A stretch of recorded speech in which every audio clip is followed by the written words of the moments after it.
Thanks very much. Thanks. Well, thank you very much for that, and good morning to everybody. Always a joy to be here in the arena. I first started coming to this Congress back in 1997. I'm becoming a very old man, and it's always a joy to come back. It's one of the great events, as you know, in the whole year of the Catholic Church. So thanks for coming, and thanks for coming for this specific talk. You know, I wasn't intending to speak on my topic today, so even a few months ago, I had some other topic in mind, which frankly I forget. And then that Pew Forum study came out that told us that 70% of Catholics don't believe in the real presence of Jesus in the Eucharist. 70% of Catholics, mind you, not the general population, but Catholics say that Jesus is only symbolically present in the bread and the wine. Well, when I read that survey, I called my assistant and said, call the Congress right away, tell them I'm changing my topic, I'm speaking on the real presence. So, thank you.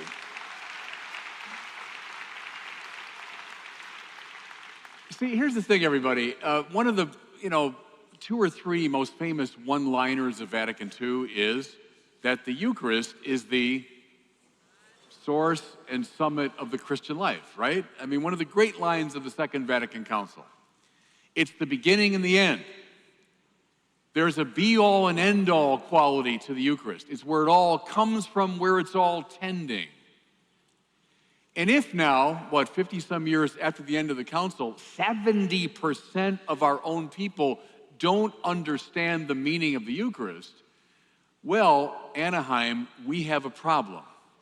As I'm addressing this giant arena full of teachers and preachers and evangelists and catechists, something, everybody, has gone off the rails here. So that's why I wanted to address this issue today with you. And, just in the brief time we have, I'll do a little sketch. First of all, a couple of images for you.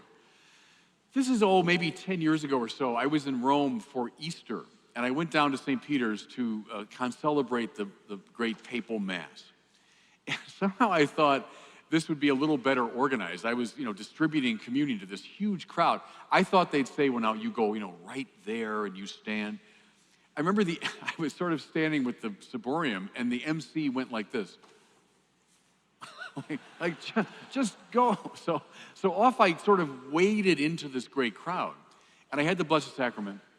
And as I'm distributing, body of Christ, I think I was saying Corpus Christi because of all the different languages.